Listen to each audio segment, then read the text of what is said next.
Conversations with the legends in the armed forces are my absolute favorite to start off with in a very brand new show, Wales Aviation Podcast, powered by MH Cockpit. So, in today's episode, we'll be covering exciting stories and its amalgam of various segments. So, in our episode, our very first guest is from the Air Force. We're blessed enough to have Air Marshal Sir Anil Khosla in today's episode, and he's considered a hero in Indian Air Force. He has got excellent and wonderful experiences, stories, angels. We are so lucky to have you here, sir. Thank you so much for being here. Thank you, Nitin and Dia. Thank you for inviting me for your inaugural podcast and looking forward to interacting with you. Thank you, sir. It's an honor hosting you on our show, sir. Sir, to begin, how do you feel in Chennai? Yeah, it's good to be back in Chennai. Actually, 10 days back I'd come here for another function. I drove down and today I came by air, so I got to see that function was in North Chennai, the South Chennai, so I got a fair view of Chennai.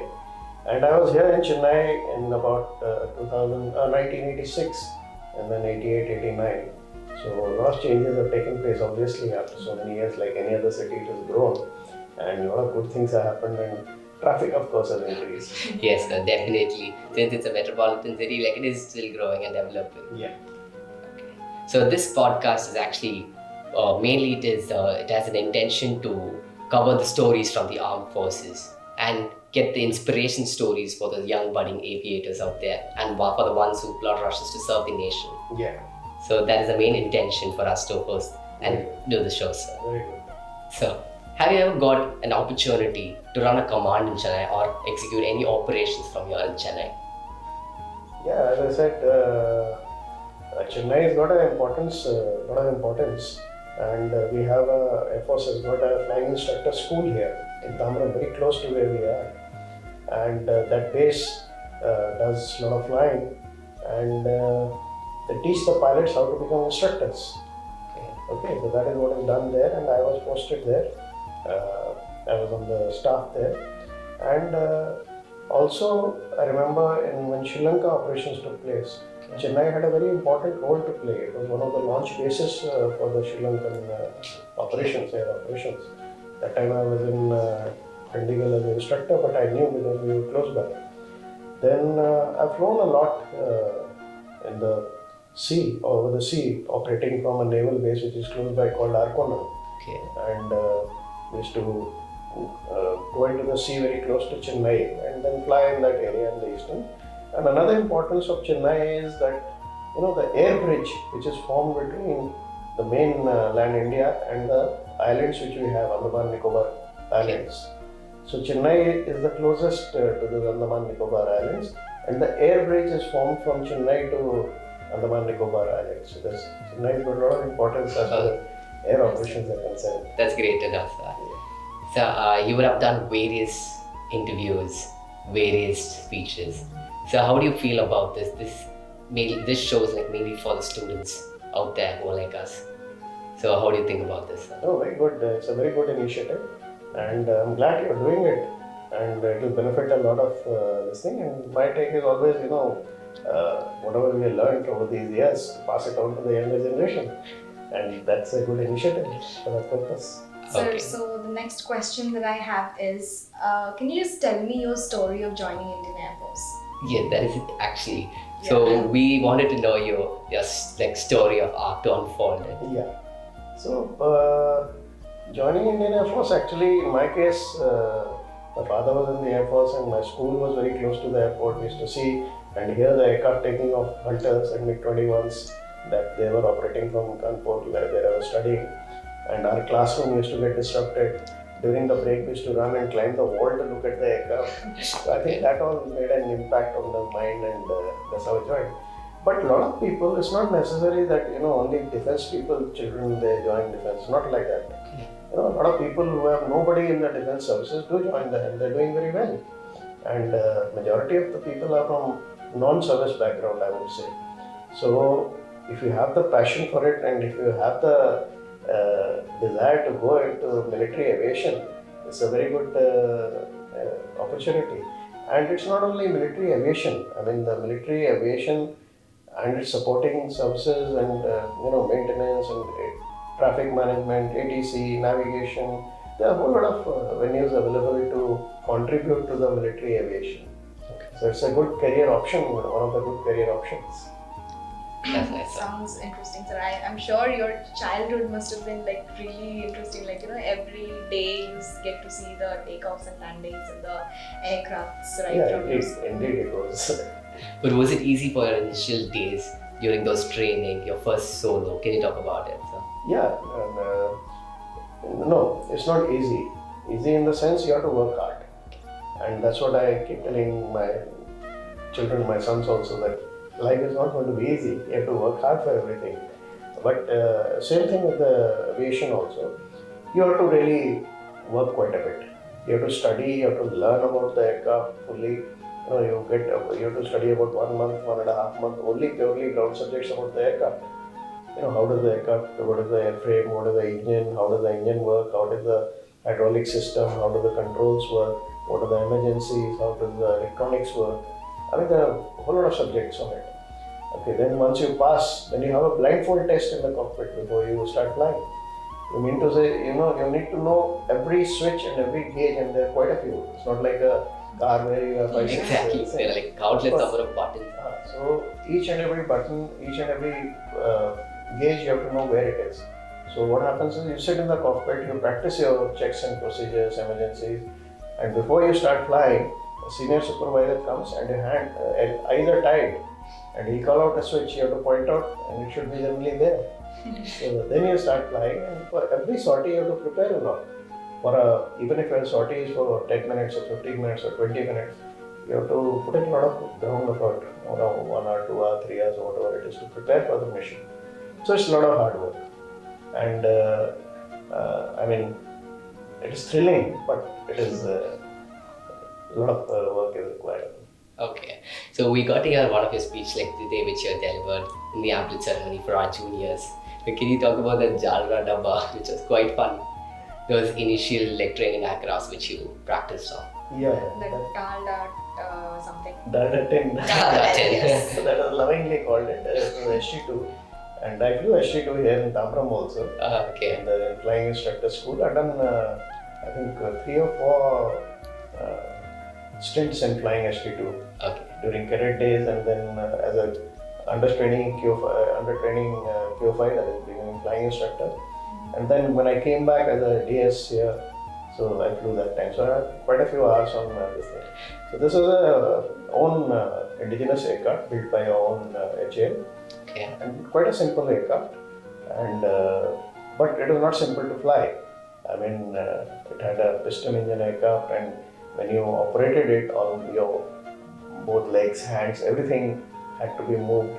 The throttle, the stick, the rudders, to coordinate the full flying. And but it was a good flying machine which taught you basic flying very well. It was a quite interesting and challenging flying. So you're a fighter pilot. Yeah. So how does it feel to be a fighter pilot? That's a good question. So I have a very simple definition of fighter pilot. Fighter pilot is a person who has a passion and foolhardiness in equal proportion. Passion to fly and foolhardiness is not foolhardiness in the negative sense, that is boldness or rashness, but in a positive way, not risk taking or not in a negative way. But Robert Old, I think, he was asked the same question, and he's given a very exhaustive definition. Let me refer to my notes, because it's a bit of this thing, I'll just tell you. Yeah, so Robin Olds, he says, being a fighter pilot is an attitude. It's a, aggressiveness. It involves aggressiveness. It involves self-confidence. It involves a streak of rebellion. Okay, a streak of competitiveness. Then he keeps going on to say that there has to be a spark in you to be a fighter pilot. Then fighter pilot has got a desire to be good, and desire to do well, and desire to be good in the eyes of the peers, that means your peer group, as well as yourself.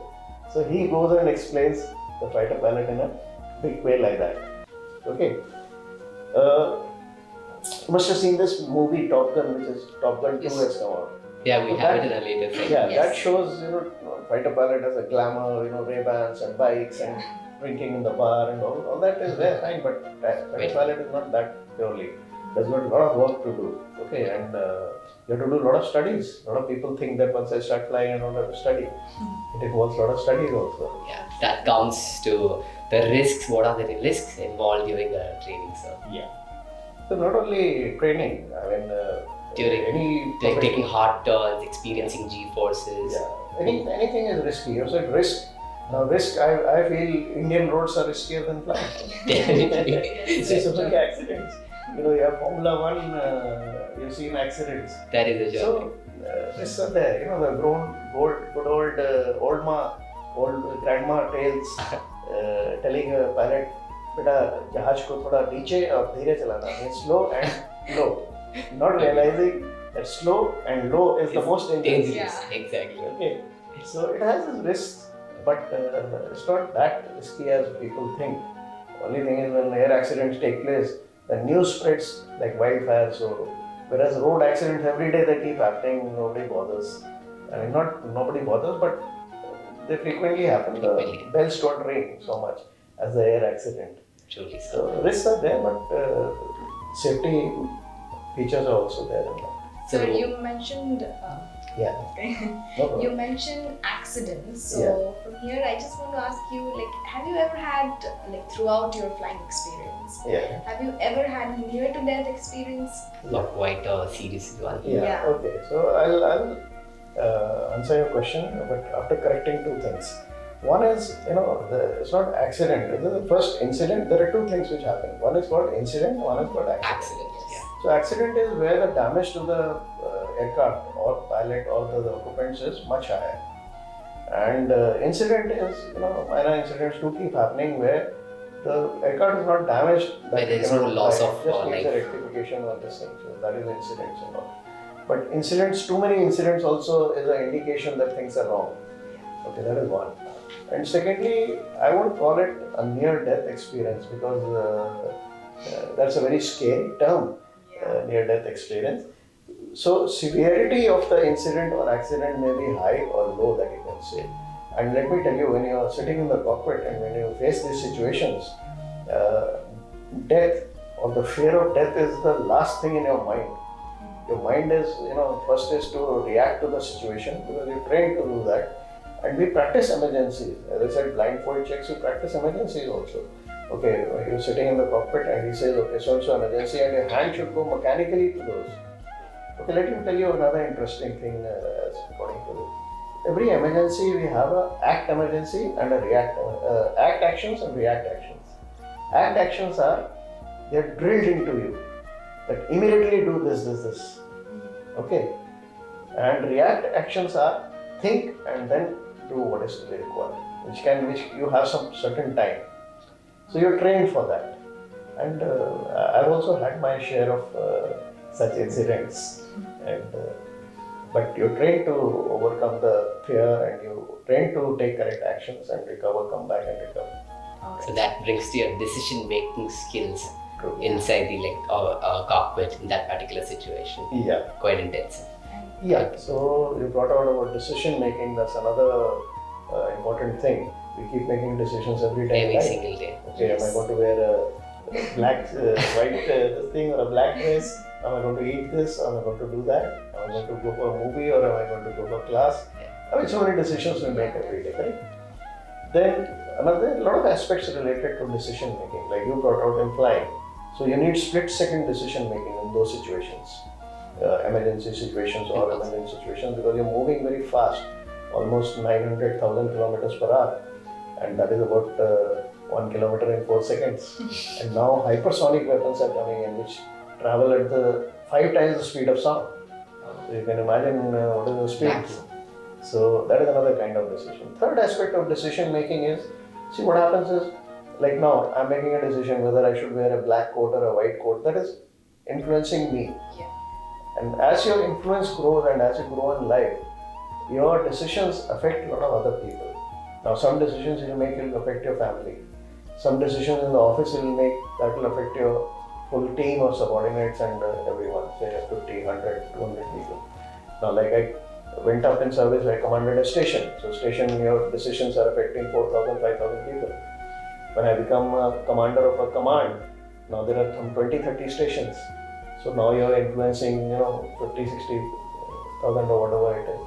Then when you go to Air Force level, then the entire Air Force, lakhs of people, your decisions are affecting. Truly. Yeah. And now coming to the favorite part, the Doklam operations and with China and the Balakot strike in Pakistan. Yeah, that question is asked by everyone. I think this is the common question that you get in every interview. It's a very favorite question. Absolutely. And I'm curious to know about it and hear it from you, sir. Yeah, the Balakot, why question is asked every time is that the first time Indian Air Force was asked to take a retaliatory action or whatever it is. Otherwise, I'll tell you an interesting thing is that, in our context, use of air power to, that is by medium of air, attacking this thing is considered to be escalatory, that if you use air power, war will break out or something. It didn't happen in Balakot as such.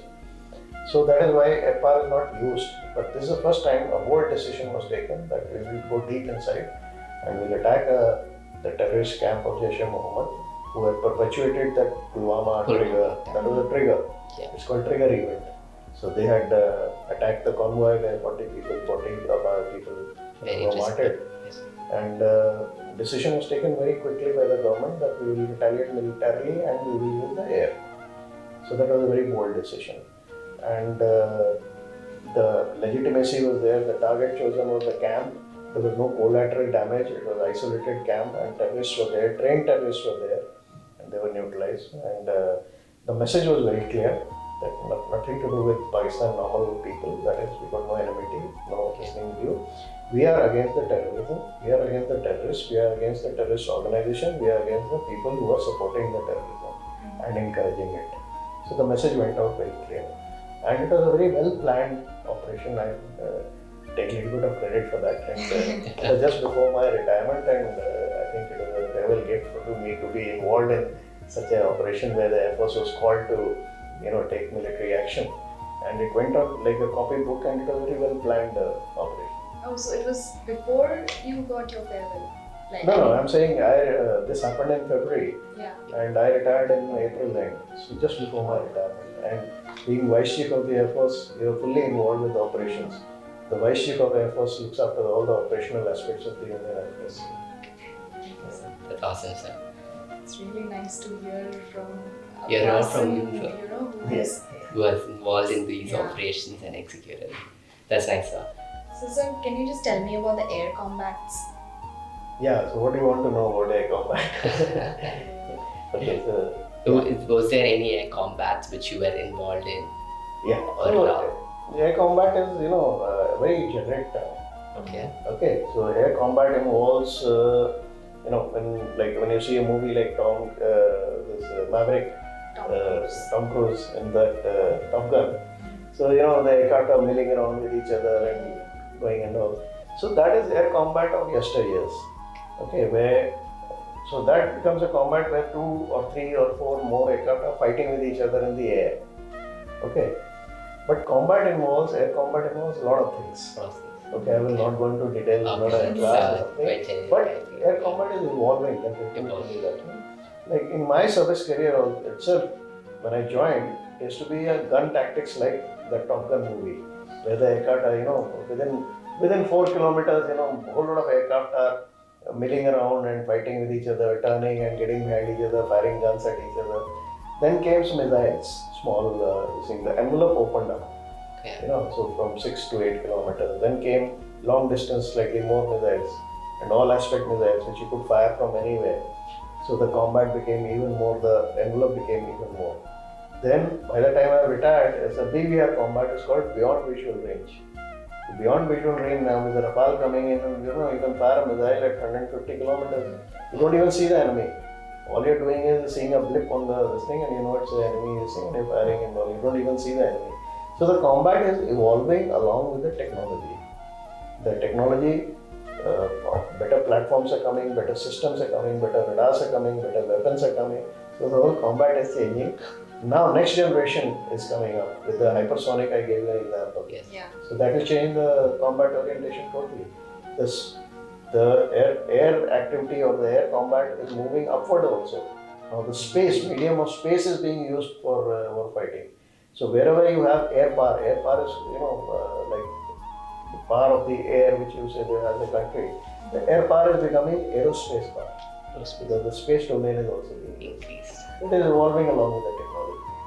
So what is your take on these new movies like Maverick? Yeah. So these movies basically they want to make money out of it. So they overdo things. They Okay. glamorize and put in too much emotion and they put it. But in the process, what happens is at times I'm saying, not every time, not all the time. At times they do a little bit of harm. They show something which is not realistic. And secondly, they put the other service into the service or into poor light. That should be avoided. So in the just to make money or to glamorize or to make it this thing, that harm should not be done. Sometimes it does happen. So that's my take on it. So, sir, moving apart from this, fighting. The whole scary Yeah. From the scary part, I think this is the thing which every aviator likes. And the thing is the beautiful skies and the horizon that you see every time you fly. Oh wow, So- that's really I miss it. I So, miss like, it. what was your feeling? Like, what Yeah. do you miss now? So if you are doing a mission and all, then there's no time to appreciate the sky. but there are times you do enjoy the sky, the clouds, the surrounding, the colors, and the looks and Beauty of nature. the nature. You're right. You're very right. So at time now also when I'm flying, so like today I came, so I saw puffs of cloud all over and all. So I felt like getting into a aircraft and flying around and all. So like at times you do aerobatics with a trainer aircraft. You've got no clouds, you've got puffs of clouds, you're going in and out of clouds, you're going around them with clouds. Yeah. So it's a fun. A little bit of fun also. And at times you see, if you're flying early morning or late evening, the sky colors changing, and there are occasions when you're flying at dawn and dusk. So one side when you look, you feel it's dark. The other side when you look, you can see the light coming. So those are all Twilight. Yeah, it's like, beautiful Yeah. memories of this thing. I miss all this. I'm sure, sir. So, sir, I will tell. okay. So how do you explain to someone who doesn't even know about what Air Force do? What is Air Force? How would you explain it to them in Yeah, simple very good words? question. Very good question. Thank you. So generally somebody says, what is the Air Force? So what thing comes to your mind? What comes to your mind is a Fighter plane. aircraft. Aviation. Okay, he's going very fast and he's dropping weapons. Yeah. Correct? Yes. That is a That's it. Air Force does a lot. So there are two types of roles. One is a wartime role and one is peacetime role. You can divide it into for ease of understanding. Wartime role is not necessarily that when the war is broken out. Before war also it can consider as war. So what happens is, what is the first job of Air Force or any defense services? Any Army, Navy, Air Force, what do you feel is the job? Defense. Defense means what? To Secure a nation. okay. From the enemies. Okay. Fight a war, correct? Yeah. That's a misperception. The basic presence of this is to deter the war.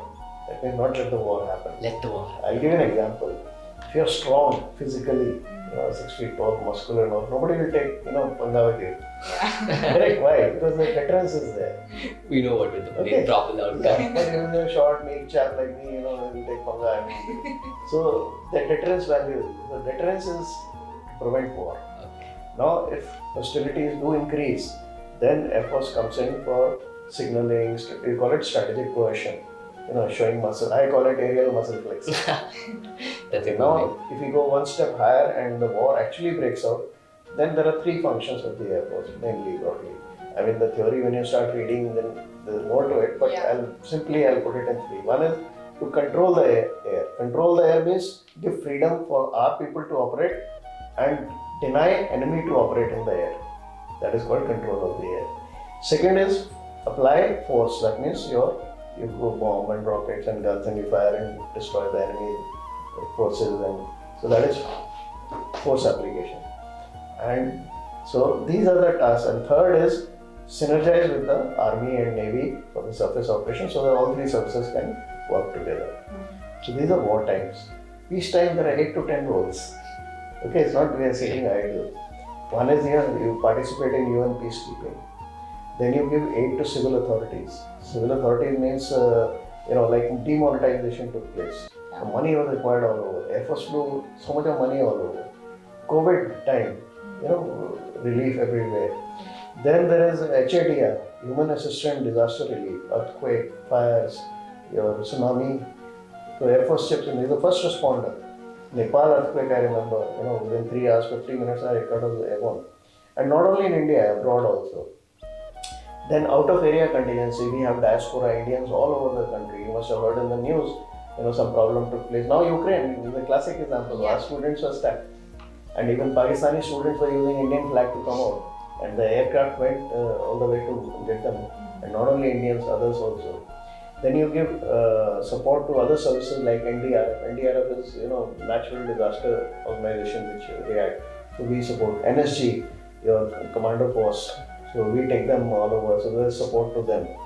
Then in peacetime, also you train, equip for the future. So the training goes on, this thing goes on. So there are various tasks which are done at peacetime also, and the activity goes on. Very important is military diplomacy. Diplomacy is external affairs. All the ambassadors and others, diplomats, they deal with it. Military diplomacy. Military is used for diplomacy. Exercises, MOUs, various method exchanges with different countries. This gives a signal. If you Ukraine example, Russia is trying to woo India. You be in our camp. US is trying to woo India and saying, no, you should be in the Western camp. So that is all part of military diplomacy. So there are a lot of work which goes on in peacetime also as well. Alright, sir. Yeah. So the last question. Yeah, so the last question, since you're an Air Marshal, Yeah. what does it take to become an Air Marshal? Even I don't know what it takes to be a marshal. I enjoyed my work, and only advice I can give you is one is that a lot of hard work. Okay, there is no easy way out. And secondly, as you grow in service, whether you call it leadership or whatever it is, you have to become more and more transparent. In the sense, firstly, you have to lead by example. Do as I do. So if you want your subordinates to be a good human being, to be a good professional, you have to project that in, and you have to do all the things right. You have to lead by example. That is very, very important. And it's not that I will do something else, but I will expect you to do this thing. Then you have to be very, very honest, fair, and transparent in your dealings. Okay, that is very important. It's not that I like you and I let you go off with a lot of things, but somehow I don't have this thing with you, and so you have to be honest and fair and transparent in your dealings.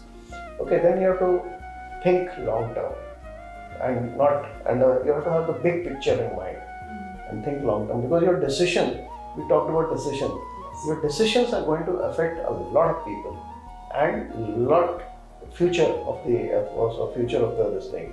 So you have to take decisions. When you have to think long term, and you have to keep the broader picture in mind. So all these factors, make to deal with your day-to-day activities at a higher rank, I would say. So friends and fellow mates, with this, it brings us to the end of the show. I'm sure the viewers have enjoyed all the interesting questions and answers that we have covered in today's episode. So, thank you for joining us and spending your gracious time with us today. Thank you very much, sir. You're welcome. I enjoyed talking to you all. Thank you, sir. Same here, sir. It's an honor for us Yes, sir. having you in our show. Kindly follow for more and follow up for the future podcasts which will be launched on our page. And this is Wales Aviation Podcast, powered by MH Cockpit. I'm Nitin Antonio, And I'm Dia Roy. signing off.